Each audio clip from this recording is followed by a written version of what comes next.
আচ্ছা, কখনো কি আপনারা ঠকজোর চোরের পাল্লায় পড়েছেন? মানে দেখতে নিরীহ, কিন্তু আপনার টাকা লুট করে নিয়ে চলে গেল। পড়েছেন কি পড়েননি আমি জানি না, তবে এই গল্প শুনলে আপনি হাসতে বাধ্য। কারণ বুদ্ধির সঙ্গে সঙ্গে নির্বুদ্ধিতারও একটা চরম প্রকাশ এই গল্পে লক্ষ্য করা গেছে। কিশলয় ছোটবেলার সাথে আজকের নিবেদন বিখ্যাত সাহিত্যিক শিবরাম চক্রবর্তী রচিত গল্প হর্ষবর্ধন গোবর্ধন সিরিজের গোবর্ধনের প্রাপ্তিযোগ। তবে শুরু করছি। ভাইকে লেজে বেঁধে হর্ষবর্ধনকে যেতে হয়েছিল হাওড়া স্টেশনে। যেতেই এবার নোটিশটা নজরে পড়ল তার। এর আগে পড়েনি কখনো আর। দেখ দেখ, দেখেছিস? নোটিশ বোর্ডটার দিকে গোবরার চোখে আঙুল দিয়ে দেখান। ওরে দেখ, বিজ্ঞাপন তো। গোবরার মুখ বিকৃতি দেখা যায়। পড়বার কি আছে? অনেক কিছু। স্কুলের লেখাপড়ায় কি আর শেখায়? দুনিয়ার হালচাল জানা যায় কিছু কিছু না, যা কিছু শেখার এইসব বিজ্ঞাপন দেখেই, এর থেকেই শেখা যায়, জানিস? তুমি দেখো দাদা, তুমি শেখো, তুমি শিখলেই হবে। বিজ্ঞাপন সহ বিজ্ঞ আপন দাদাকেও যেন এক ফুয়ে উড়িয়ে দিতে চায়। কাল ওটা না দেখে যা শিক্ষা লাভ হয়েছে আমার, না আগে দেখলে কাজে দিত, এখন খালি হা হুতাশ করা। কথাটা হেয়ালির মতন লাগে যেন গোবরার। কি হয়েছিল কালকে? আমাদের ঠাকুর মশাই দেশে গেলেন না কাল, তার টিকিট কাটতে গেছিলাম শিয়ালদায়। তখন যদি সামনের ওই বিজ্ঞাপনটা আমার চোখে পড়তো। তুমি অবাক করলে দাদা। শিয়ালদায় গিয়ে তুমি হাওড়ার বিজ্ঞাপন দেখতে চাও? যতই তোমার দূরদৃষ্টি থাক না দাদা, তা কি কখনো হতে পারে? দাদার ইতিহাস আর ভূগোলে গোলমাল হয়ে যাচ্ছে, সেটা সে না দেখিয়ে পারে না। সেই তো দূরদৃষ্টি আমার, তবে আর বলছি কি, বলে তিনি গতকালের বৃত্তান্তটা বিশদ করেন। সেখানেও টিকিট ঘরের সামনে ঠিক এইরকম ভিড়, এখানকার মতোই লম্বা লাইন। তিনি সেই কিউয়ের ভিড়ে গিয়ে ভিড়ছেন। একটা লোক এগিয়ে এলো অযাচিতই, এসে বলল, আপনি মোটা মানুষের ভেতর গিয়ে কষ্ট করবেন কেন? আমায় দিন, আমি আপনার টিকিট কেটে দিচ্ছি। নিজের টিকিট তো কাটতেই হবে আমাকে, যেতেই হবে ওর মধ্যে। তিনি তার হাতে টিকিটের টাকাটা দিয়েছেন, তারপরে কড়া নজর রেখেছেন তার উপরে। লোকটা ধীরে এগুতে থাকে। কিউয়ের লেজ ছড়িয়ে গেছে অনেক দূর, সেই লেজ ধরে এগিয়ে চলেছে লোকটা। লাইনের লেজ মুড়ো দুদিকেই তার প্রখর দৃষ্টি ছিল, কিন্তু মধ্যে লেজ খেলে কোথায় যে লোপাট হলো তার পাত্তা পাওয়া চকিতের গেল না। নিমেষে হাওয়া। এই বলে দাদা আবার সেই বিজ্ঞাপনটার উপর নজর দেন। সেখানে স্পষ্টাক্ষরে লেখা, জলজল করছে এখনো, চোর জুয়াচোর পকেটমার নিকটেই রহিয়াছে, সাবধান। তারপর তার সন্দিগ্ধ দৃষ্টিটা ভাইয়ের উপর টেনে আনেন। এর মানে বুঝলি এবার? বুঝলাম, কিন্তু তাই বলে তুমি অমন করে সন্দেহ ভরে আমার দিকে তাকাচ্ছ যে? আমি তোমার নিকটেই আছি বটে, কিন্তু কোনো চোর ছাচোর নই, স্পষ্ট করে কই। সে কথা আমি বলেছি, চোর আমি ঠকামি করতে বুদ্ধি লাগে, সেই বুদ্ধি তোর ঘটে কই? আর সেজন্যই আমার এত ভয়। এই শহরের চতুর্দিকেই যত বদ লোক, অলিতে গলিতে, পোস্ট অফিসে, স্টেশনে, শহরটার হাড়ে হাড়ে বদমাইশি। পোস্ট অফিসে যাও, কেউ না কেউ গায়ে পড়ে তোমার মানি অর্ডার করে দিতে চাইবে। স্টেশনে গেলে তো কথাই নেই, সেখানে যত লোক টিকিট কেনার তালে ঘুরছে তাদের বেশিরভাগই টিকিট কেনার পাত্র না। ওই রকম ভাব দেখাচ্ছে বটে, কিন্তু কেউ তার নিজের টিকিট কিনবে না। পরের টিকিট কিনে দেওয়ার জন্য ওত পেতে রয়েছে তারা। এক একটা আস্ত জোচ্চোর, তাদের একটাকে কাটলে দুখানা বদমাইশ বেরোয়। এখানে যত ঘাগি আর ঘুঘু আনাড়িদের শিকার করার ফিকিরে ঘুরছে। আমি দেখে, এমনকি না দেখেই এখন থেকেই বলে দিতে পারি, এখন থেকেই সাবধান। বলে হর্ষবর্ধন মুখখানা এমন ধারা করেন যে তাকে বিমর্ষ বর্ধন বলে গোমরার ভ্রম হয়। তুমি কিছু ভেবো না দাদা, কেউ আমাকে ঠকাতে পারবে না। আমিও বড় সহজ পাত্র নই। ভাই দাদাকে ভরসা দিতে চায়। হ্যাঁ, পারবে না। তোর দাদাকে, দাদার দাদার ঠাকুরদাকে পেলে ওরা ঠকিয়ে ছাড়বে। তোর আমার চেয়ে বড় বড় ওস্তাদকে ওরা ঘায়েল করছে, হর বক্ত চড়িয়ে নিয়ে বেড়াচ্ছে, তাই করে বেঁচে রয়েছে। ওরা পারবে না। পারতপক্ষে ওরা কত রকম পারে তার কতগুলো দৃষ্টান্ত তিনি এনে খাড়া করেন। তারপরে কেমন করে চকচকে পেতলকে সোনা চালাতে আসে, রাস্তায় কুড়িয়ে এমন সোনাদানা কত রাস্তায় বিলিয়ে দিতে চায়, 10 টাকার নোটকে চোখের উপর ডবল করে দেখিয়ে দেয়, 3খানা তাস ফুটপাতে বিছিয়ে কত রকমের ক্যারামতি করে। সেই ক্যারাম তুল্লাদের কত রকমের রোমাঞ্চকর কাণ্ড কারখানা তিনি কাহিনী পরম্পরায় বর্ণনা করে যান, এক বর্ণ যার নাকি মিথ্যে নয়। মাও বলেছিল আমায়, যাস নে কলকাতায়, সেখানে ধরে নিয়ে আসে, এখানেই নিয়ে আসে, আমাদের এই আসামে এনে আসামের চা বাগানে চালিয়ে দেয় নাকি অচল টাকার মতো। গোবরা জানায়, তোর মা তো সব জানে, আমার কথা শোন। মার কথার উপর তিনি নিজের কথা পারেন। সে দিত আগে, চাটা খাইয়ে বাগিয়ে নিয়ে চা বাগানে চালান দিত বটে, তারপর চা বাগিচার জন্মভোর খাটো, খাও চা বাগাও খেটে মরো, সেসব ছিল আগে। কিন্তু এখনকার এইসব দৈত্য নহে তেমন, এরা তাদেরও ওপরে যায়। এরা তোকে আস্ত গিলবে, আস্ত রেখেই বার করে দেবে, কিন্তু তুই ভেতরে ফোপড়া হয়ে যাবি, তোকে একবারে অন্তঃশ্বাস শূন্য করে দেবে। গজভুক্ত কপিত্থ দেখেছিস? দেখিসনি? আমিও দেখিনি, তবে শুনেছি। গজরা আর বিদ্যা দিগ্গজরাই সে চিজ দেখেছে কেবল। সে ভারী ভয়ানক, দেখলে লোকে ভিড়মি খায়। এসব ঠিক জোচ্চোরেরা তোকে সেই কপিত্থ করে দেবে, কপির চেয়েও তা খারাপ নাকি তাই বানিয়ে দেবে তোকে। কোথাও তোকে চালান না দিয়েই তোর যা কিছু সব আমদানি করে নেবে, তুই টেরটিও পাবি না। যদি পাস তো পাবি অনেক পরে, কিন্তু তখন আর পেয়ে কি লাভ। দাদার মুখখানে একগাদা প্রশ্নপত্র নিয়ে দেখা দেয়, যার কোনো সদুত্তর গোবর্ধনের জোগায় না। দাদার বলার পর থেকে দিনগুলো এমন ভয় ভয় কাটে যে রাস্তায় বেরোলে সে ভয় ভয় হাঁটে, দেখে দেখে পা ফেলে।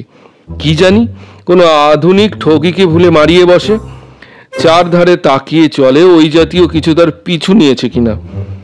কারুর সঙ্গে একটা কথা কওয়ার তার সাহস হয় না। এমনকি পার্কে পার্কে যেসব প্রস্তর মূর্তিদের সাক্ষাৎ পায় তাদেরও যেন তার বিশ্বাস হয় না, তাদের কাছেও ফিসফিস করতে ভয় পায়। আর প্রতিদিন বাড়ি এসে দাদার কাছে তার নিরাপদ ভ্রমণ বৃত্তান্ত ব্যক্ত করতে হয়। ঠক জোচ্চর দূরে থাক, পুলিশ পাহারাওয়ালাকে পর্যন্ত এড়িয়ে সন্দেহজনক সবকিছুর পাশ কাটিয়ে কেমন করে ফিরে এসেছে তার রোমাঞ্চকর ফিরিস্তি। ঠকদের ঠক্কর খাওয়া দূরে থাক, কারুকে একটুখানি ঠোকরাতে অবধি দেয়নি। কিন্তু একদিন ভারী গলে পড়ল গোবরা। বেড়াতে বেরিয়ে ফেরার পথে মোড় ভুল করে গুলিয়ে ফেলল রাস্তা। কাউকে ডেকে জিজ্ঞাসা করে যে পথের নিশানা জেনে নেবে সে ভরসা হয় না। সে পথ হারিয়েছে, কেউ টের পেলে আর রক্ষে নেই। মা বলেছে চা বাগানের কথা, দাদা বলেছে টাকা বাগানোর ব্যাপার। দুটো কথাই বলতে গেলে এক কথা, সমান ভয়াবহ, বানানের সামান্য হেরফের মাত্র। তা বানানের এই তারতম্যে বানানো কোনো ব্যতিক্রম হবে না। বেচারি গোবরাকে বোকা বানিয়ে ছাড়বে যে পথেই যাও। সারা বিকেলটাই সে এ পথে ও পথে ঘুরে কাটালো, নিজের পথের কোনো কিনারা পেল না। হঠাৎ তার খটকা লাগলো, কেমন কে যেন তার পিছু নিয়েছে না। পিছন ফিরে দেখলো তাকিয়ে, তাই তো অনেকক্ষণ থেকেই তো ওই লোকটা তার আনাচে কানাচে ঘুরঘুর করছে, কিছু যেন তাকে বলতে চায়। আর যায় কোথায়, দেখেই হয়ে গেছে গোবরার। তারপর যতই সে তার নজর এড়াতে চায়, এদিকে যায় ওদিকে যায়, দিক বিদিকে কেটে পড়ে, ততই যেন লোকটাকে আরো আরো দেখতে পায়। কি সর্বনাশ! গোবর্ধন টক করে এক মিঠাইয়ের দোকানে ঢুকে পড়ে। ঠক করে 1 টাকা ফেলে দিয়ে 1 টোঙা জিলিপি নিয়ে সামনের টেবিলে গিয়ে চিবুতে বসে যায়। ওমা, লোকটাও তার খানিক পরেই ঢুকেছে এসে সেখানে। আরেক ঠোঙা সিঙ্গারা কচুরি নিয়ে বসে গেছে তার সামনে। ঠক জুয়াচর গাটকাটা নিকটেই আছে, সাবধান।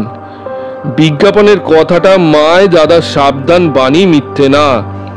ফাঁক পেলেই লোকটা এখন তার পকেট মারবে, যার পণ্যাই হালকা করে দেবে তাকে। আধা বয়সী লোকটা কেমন তর যেন। গোবর্ধনের সামনে বসে চায়ের পেয়ালায় চুমুক মারে আর অর্ধ বিস্মিত চোখে তার দিকে তাকাতে থাকে, যেন এমন আহামরি এর আগে আর কখনো সে দেখেনি জীবনে। এমন অস্বস্তি লাগে গোবরার, উসখুস করতে থাকে। আপনার মুখ যেন খুব চেনা চেনা ঠেকছে আমার, কোথাও যেন দেখেছি আপনাকে এর আগে। কথা পারে লোকটা। বলেই দুম করে উঠে পড়ে গোবরা, এক ছুটে বেরিয়ে পড়ে দোকান থেকে।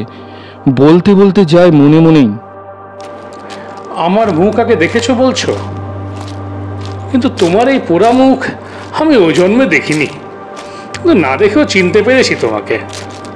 তুমি হচ্ছে একটি আস্ত একটি, তা তুমি যাই হও, আর বেশি চেনাচিনির কাজ নেই। হারে হারে আর চিনতে চাই না তোমায়। নমস্কার। নমস্কার জানিয়ে সে দূরে সরে যেতে চায়, কিন্তু আশ্চর্য, লোকটা তার অদূরেই থাকে, ছায়ার মতন তাকে অনুসরণ করে। গোবরা নিরুপায় হয়ে একটা পার্কের চারধারে 3 চক্কর মেরে ভেতরে ঢুকে একটা বেঞ্চির উপর বসে পড়ে। লোকটিও তার পাশে এসে বসে সেই বেঞ্চেই। এত ভিড়ের মধ্যে সেধিয়ে এত করে সে হারিয়ে যেতে চেষ্টা করেছে, তবুও লোকটার দৃষ্টি এড়ানো যায়নি। বৃথার দুশ্চেষ্টা না করে অসহায়ের মতো সেই বেঞ্চিতেই জড়সড় হয়ে সভয়ে সে বসে থাকে। কি করবে?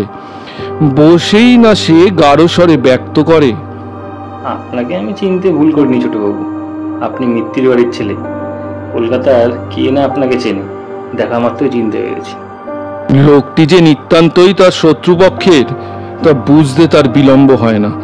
স্বর্গীয় দিগঙ্গর মিত্তির ছেলে আপনি, চিনেছি আপনাকে। গোবরা চুপ করে থাকে। আপনি সম্বোধনে সে একটু খুশি হলেও আপনি সম্বন্ধটা তার ভালো লাগে না। এতক্ষণ ধরে তাই তো ভাবছিলাম, কেন এমন চেনা চেনা ঠেকছে আপনাকে। চিনতে পারলাম এতক্ষণে, আপনাদের সেরেস্তায় সেদিন গেছি, তখনই তো দেখেছি আপনাকে। বেশি দিনের কথা তো নয়।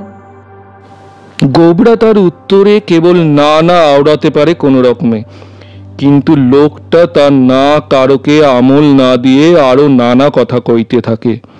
আমার প্রস্তাবটা কি আপনি এর মধ্যে বিবেচনা করে দেখেছেন? আপনার বেলতলার বাড়িটা আমি কিনতে চেয়েছিলাম, আপনি বলেছিলেন ভেবে চিনতে পরে আমায় জানাবেন। আশা করি এখন আর আপনার কোনো অমত নেই। গোবর্ধন বলতে যায়, কিন্তু আমি তো মশাই উক্ত চন্দ্রবিন্দু দিগম্বরের কোনো দিগন্তেই যে সে নেই। এই কথাটাই বলতে চেয়েছিল গোবরা, কিন্তু সুবিধে পেলে সে যে ন্যাড়া নয় যে তাকে বেলতলায় যেতেই হবে পৈতৃক বাড়ির কেনা বেচায়। নিতান্তই এই কথাটাও সে জানাতো হয়তো, কিন্তু কোনো কথাই সে কইতে পারল না। সে সুযোগই তাকে দিলেন না ভদ্রলোক। কোনো কথা কানে না তুলে বলেই চললেন, না, আপনার কোনো আপত্তি আমি শুনবো না। এখনই কথার একটা নিষ্পত্তি আমি চাই। এই দিন 500 টাকা ধরুন, আমার বায়না স্বরূপ এটা আপাতত দিচ্ছি। না না, হাত নাড়লে হবে না, কোনো কথা শুনছি না আপনার। বাড়িটার উপর ভারী যোগ আমার গিন্নি, বুঝেছেন? আর অমত করবেন না দোহাই। না হয় 1000 টাকাই বায়না নিন, তারপর দাম দর করলে যা হয় বিক্রি করবার সময় তা চুকিয়ে দেবো আপনাকে। এখন এই 1000 টাকাই আমার কাছে আছে, দয়া করে টাকাটা নিন, কথাটা পাকাপাকি হয়ে যাক। এই বলে ভদ্রলোক কোনো ওজোর না শুনে জোর করেই একতারা নোট গোবর্ধনের হাতে গুজে দিয়ে, পাছে দিগম্বর তনয় মত বদলে না ফেলে সেই ভয়ে, তখনই সেখান থেকে এক ছুটে পার্কের গেট দিয়ে বেরিয়ে হাওয়া হয়ে যায়। গোবরা হা করে বসে থাকে। তারপর অন্য মনস্কের মতো চলতে চলতে একসময় নিজের বাড়ির দরজায় গিয়ে পৌঁছয়। হা করে বসেছিলেন হর্ষবর্ধনও গোবরার প্রতীক্ষায়। হারিয়ে গেল নাকি ছেলেটা, নাকি কোনো ছেলেদের আর পাল্লায় পড়ে গেল? প্রায় ওকে খরচ লিখতেই যাচ্ছিলেন, এমন সময় ভাতৃবর এসে হাজির। কোথায় ছিলিস যতক্ষণ? একটু ব্যবসা বাণিজ্য করছিলাম দাদা। ব্যবসা বাণিজ্য? তোকে বারবার বারণ করে দিয়েছি না যে কোনো দড়িবাজার পাল্লায় পড়তে যাস নে? যত সব মোড়ল লোক ছেলে ছোকরা দেখলে ব্যবসা বাণিজ্যের নাম করে ফাঁদ পেতে ফাঁকি ফোকরা দিয়ে টাকা আদায় করে। এখানে শেয়ার বেচার কেরামতি দেখিয়ে লাটে তুলে দেয় কোম্পানি। পই পই করে বলিনি তোকে? সাত করে তুই তাদের খপ্পরে পড়তে গিয়েছিস? কত টাকা ঠকিয়ে নিল শুনি? কশো টাকা গচ্ছা গেল? গচ্ছা যায়নি তেমন, বরং কিছু গছিয়ে দিয়ে গেছে আমায়, ঠকিনি বিশেষ। তবে দাদা একটা কথা বলবো, ঠকার চেয়ে না ঠকানো বেশি শক্ত, এই জ্ঞান আমার হয়েছে। এই মাত্র আমি বেলতলার বাড়িখানা বেচে, না বেচিনি, বেচার বায়না হিসেবে 1000 টাকা পেয়েছি। এই দেখো। এই বলে ফ্যানের হাওয়ায় ঘরের ভেতরে নোটের ঝুড়ি সে ওড়ায়। হ্যাঁ, শেষটায় তুই আমার ভাই হয়ে স্বর্গত শ্রীমৎ পৌণ্ডবর্ধনের পুত্র হয়ে, বর্ধন বংশের সন্তান হয়ে তুই কিনা ঠক দচ্চর হলি, লোক ঠকাতে শুরু করলি শেষটায়।